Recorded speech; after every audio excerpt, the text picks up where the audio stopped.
The 90s. It was loud, it was in your face, and it was radical as hell. Comic books in the 90s were an absolute mess. Hey, what if Superman freaking died? What if we made the Punisher into some sort of like zombie angel thing? What if Marvel and DC had a big official crossover where they fight each other? Wait, hold up, that's actually a great idea. Brand rivalries are nothing new, but it seems like they were a much bigger deal way back in the day. I mean, Sega and Sony both launched attack ads at Nintendo, who actually fired back by distributing VHS tapes depicting their competitors as sleazy criminals. Even soda companies got in on the action, like the Pepsi Challenge.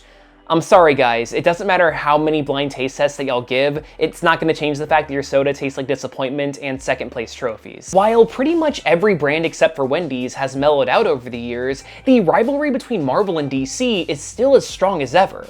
And that's why it's really surprising that they haven't crossed over more over the years. I mean, milking an interesting concept to the point where it's become repetitive and boring is like the big thing that both of them are good at. That being said, Marvel and DC have crossed over in the past. You've got your Superman and Spider-Man and your Green Lantern Silver Surfer, and those are fine and all, but like the kids on the playground really care about straight up versus matches. I'm talking things like Superman versus the Incredible Hulk, Batman versus Captain America, Aquaman versus Namor, like some straight up DC versus Marvel comics.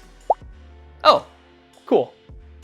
Thanks. Let me set the mood. The year is 1996. Frosted Tips are in, the Spice Girls are blasting from the boombox, and A Love Story About a Tornado is the second highest grossing movie of the year. Then, out of nowhere, bam! DC vs. Marvel Comics #1 hits the shelves and changes everything that you think that you might know about these worlds. So the multiverse has been a thing at these two companies for decades, but like, what if they were people? See, in this book, the Marvel and DC multiverses are personified as a pair of brothers that look like weird, nondescript action figures that you'd find at a dollar store. And at the beginning of time, they just kind of floated in the emptiness of space, not knowing that the other one existed. However, when they became aware of each other's presence, they have to do what any comic book character does when they meet somebody. Fight. Like, seriously, superhero fights are so common, it's ridiculous. See you later, Steve. Have a nice day. Don't tell me what to do.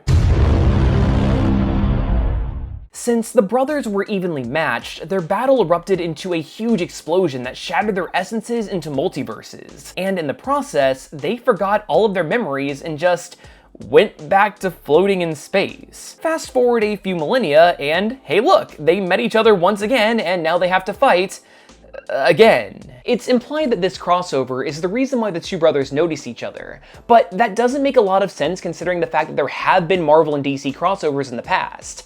And don't try to tell me that those aren't canon to this book, because the Joker straight up references the last time that Spider-Man was in Gotham. I'm watching you, commenter. I did my research. Trust me. Instead of fighting each other like Rock'em Sock'em robots, the brothers instead pick champions from the worlds inside of them to fight each other in their place. Whichever brother's champions loses the most fights must be completely destroyed. And by that logic, whichever company loses would have to stop publishing their comics. Does that mean that there's an extremely convenient cop-out ending that results in a tie? Well, I guess you're just gonna have to watch the rest of the video and find out. So it's time for me to pad out that sweet, sweet watch time. Or get instantly undone by the commenters that are just going to link the timecode in the description to skip over to that part. I'm watching you.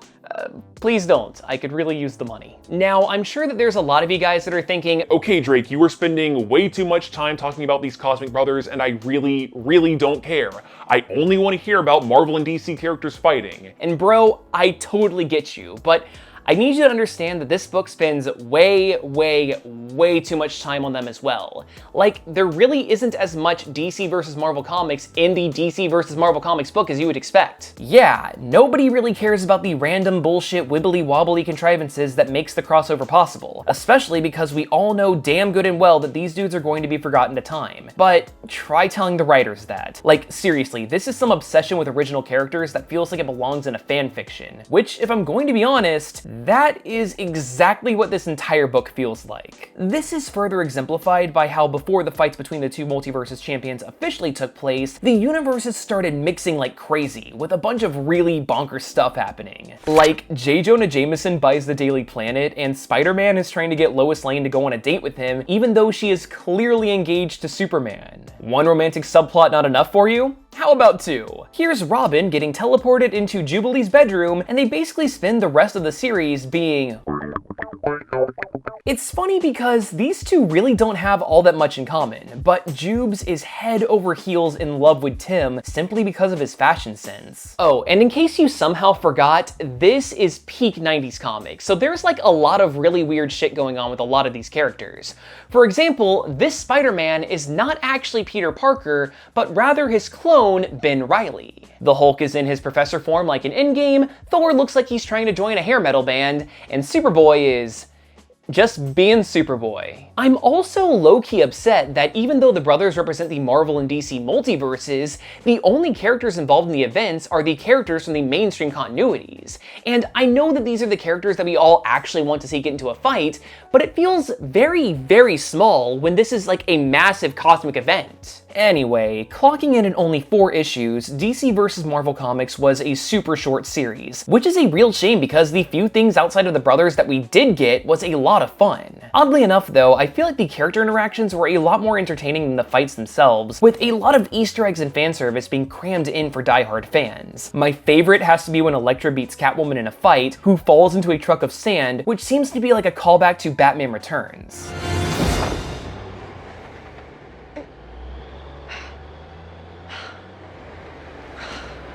Saved by kitty litter.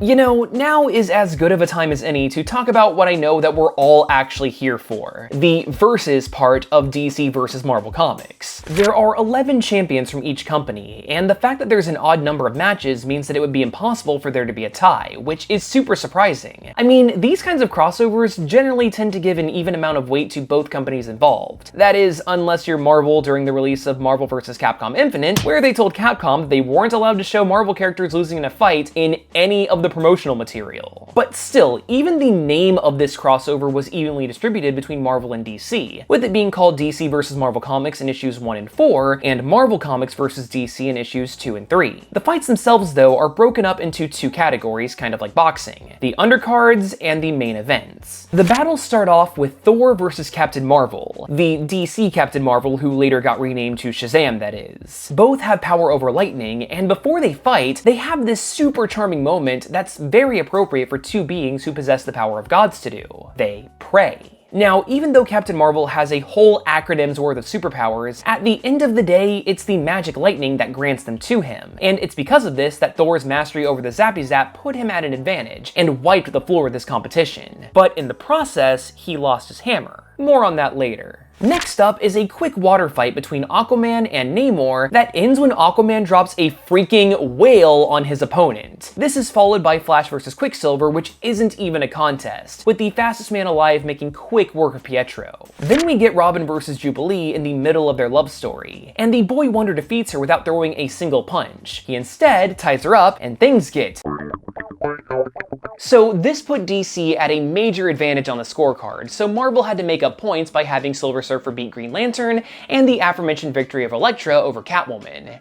And if you think that I'm flying through these fights way too quickly, I kinda have to, because there's only like 3 pages max for each of these, so there's not really a lot for me to work with. Yeah, why elaborate on the fights that people actually care about when we can just talk about the big cosmic brothers for like 50 pages? While the undercard fights were handled by the book's writers, the outcome of the major 5 battles were decided by the readers, with them being able to vote either through email or by mailing in a physical ballot. As a result, this means that these major fights were a straight up popularity contest, and didn't take into consideration who would actually win in a fight. This led to some outcomes that I personally really don't agree with, but I was 3 years old when this book came out, so it's not like I could have done anything about it. I was still learning how to count to 100, not voting. The first major battle was between Lobo and Wolverine in a space bar, with most of the tussle taking place behind the counter, out of sight from the reader. What a major letdown! I mean, these are 2 greedy fighters that are able to recover from pretty much anything. This could have been a really awesome and brutal fight, with limbs constantly getting chopped off and regrown, but nope! This was directly followed up with the disappointing matchup between Storm and Wonder Woman, the latter of which was revealed to be worthy of Thor's hammer. Now, sadly, we don't get to see Diana actually using the hammer since she thought that it wouldn't make for a fair fight, which makes you think that she was going to win, thus proving that with or without the power-up, she'd go out on top.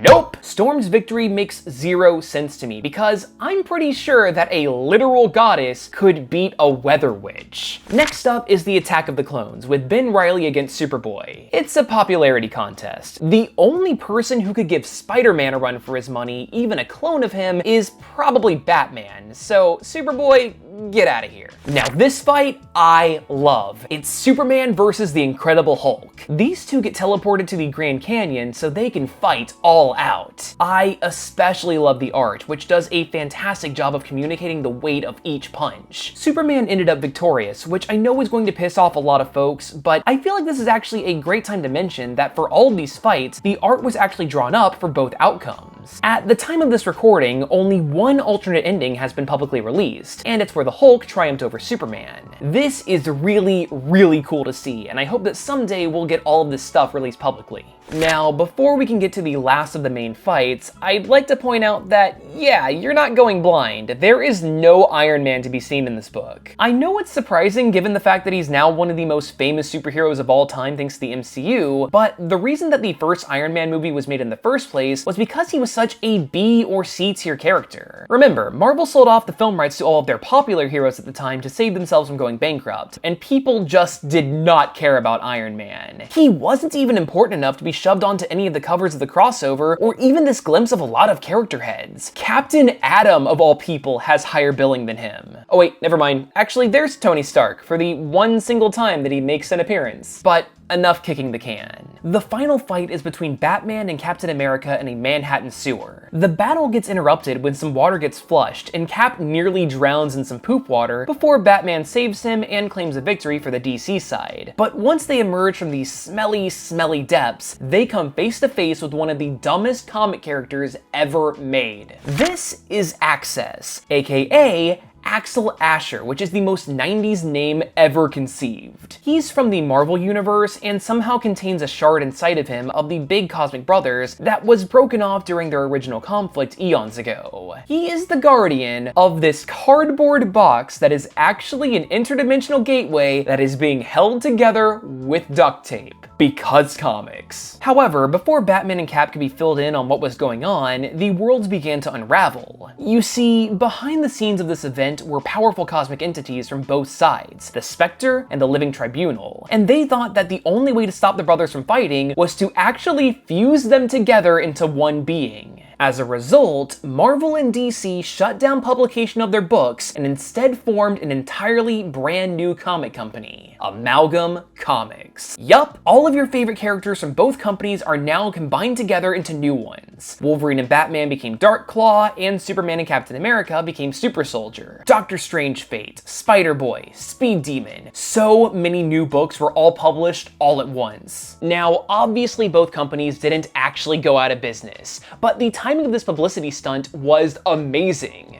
You see, comics are generally released on Wednesdays, and sometimes there are 5 weeks in a month. So for these 5th week celebrations, publishers tend to do some really experimental stuff with their comic books, like the very awesome Looney Tunes DC Comics crossover that I absolutely adore. So for 5th week, neither DC or Marvel published their regular titles, and instead, it was all Amalgam. These 12 comics threw you right into the middle of the history of this fusion world, so literally everybody was confused when they picked them up. The books reference older comics that simply don't exist, and hell, there's even fake fan mail published in the back arguing about continuity errors in these books that don't exist. This was confusing, over the top, and ridiculous, and I honestly love it. But sadly, these worlds were pulled back apart just as quickly as they were fused together, and the brothers went right on back to fighting. It wasn't until Access used his powers to make the brothers see the origin stories of both Batman and Captain America that they ceased their conflict and gave each other a hearty handshake. It's a weird ending to a weird book, but I'm glad it exists for the sheer absurdity of it.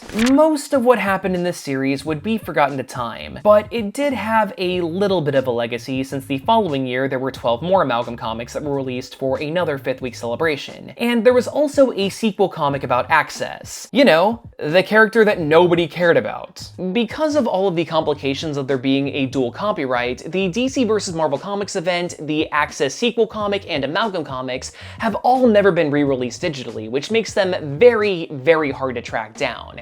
And that's a real shame, because even though I crap on this book a whole lot, it's probably the most well-remembered Marvel and DC crossover, and it really goes to show how equally valid both companies are in the comic book world.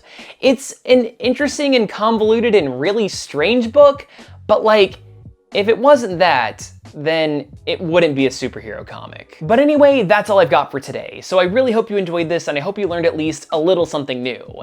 And if you enjoyed this video, then why not consider subscribing or even watching another video? I mean, if you enjoyed this, then you were probably intrigued by the concept of Amalgam comics. And I've actually made quite a few videos diving into them specifically, like individual ones. So maybe go check out my Amalgam comics playlist. I've made them over the course of many years, and the quality might vary, but maybe you'll get a kick out of it.